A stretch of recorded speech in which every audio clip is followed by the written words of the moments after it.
You know how there are some players you just don't want to leave a draft without having on your team? Here are my guys. Let's start with someone I'm going to continue to be high on until that full-fledged breakout happens. Maybe it'll be 2023. Luis Robert of the Chicago White Sox. What we've seen of him so far has been a complete mixed bag. Elite power speed combo?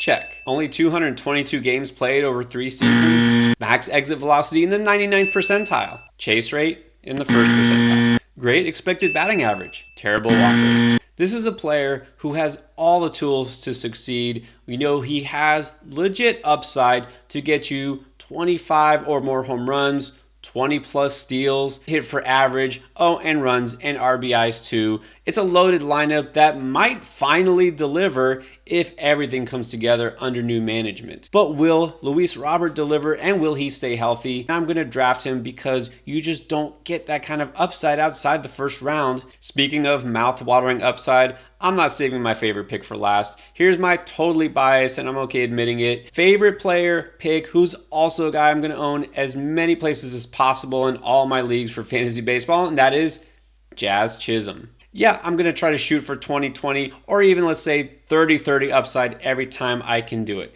Jazz is a guy who obviously can get you that because he was well on his way to doing it before injury cut his season well short. In only 60 games last year, he already had 14 homers and 12 steals. There's a reason he was in the All-Star team. There's a reason he's on the cover of MLB The Show. And there's a reason why I'm drafting him everywhere I can. This is a guy who could legit be a league winner, qualifies at second base and outfield now. Besides the fact that he's the most interesting player in baseball, he's also potentially one of the best in fantasy. Now, how about an ace who might be overlooked because he missed a good chunk of last season, but he's still only 26-year-old, and Freddie Peralta can still deal. Only 78 innings a year ago, but look at those elite expected stats. We're talking about a starting pitcher that definitely should be among the top 20 starters in fantasy, and yet he's available well after pick 100 in fantasy drafts.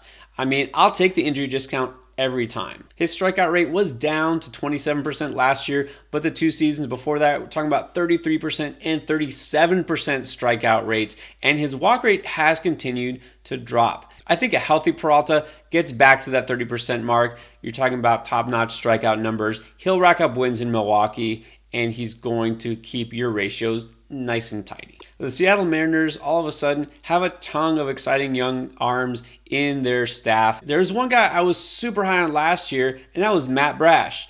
And that didn't really work out so much. I mean, he's erratic, the control was an issue, got sent down, and now is back in a bullpen role. I'm now moved on to another guy who I like even more. I watched George Kirby last year not only eat up innings consistently, but he pounds the strike zone. I said it before and I'll say it again. I will always go with a pitcher who knows how to control his stuff. He will not blow hitters away with heat. He will not necessarily have that strikeout rate that makes him an ace. It's not often you find a rookie who will draw a 4% walk rate. And he did strike out more than a batter per inning. When you get to mid-rotation options, I think he is as solid as they come. The floor is probably among the highest of any pitcher you'll find out there. I typically am not the guy who's going to try to fill my starting rotation early in a draft. I want offense first. I'll look for these guys who are solid, who have upside in the mid to later rounds at starting pitcher. And Kirby's a guy I actually kind of feel comfortable with.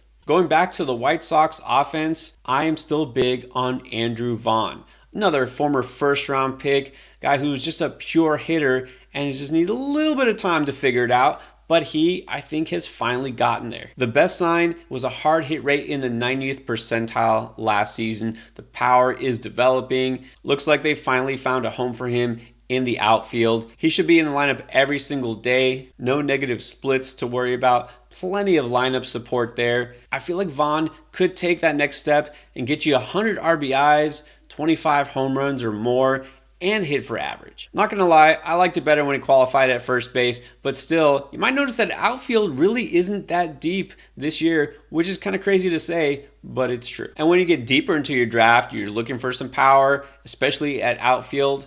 How about Alex Kirilloff of the Twins? He really hasn't been able to get it going at the major league level because wrist injuries keeps sapping him of his power. You don't want to see a guy, especially with his frame, put the ball on the ground almost 50% of the time. In fact, it was 55% last season. Not a good sign, but I'm willing to bet on the talent. If he can stay in the lineup, I think we can see him be a consistent source of power and average. The best thing with Kirilloff has a current ADP of 326 overall. He's free. You can get him in the very last round. Absolutely worth the gamble. Those are the guys I want to come away with in every draft I can.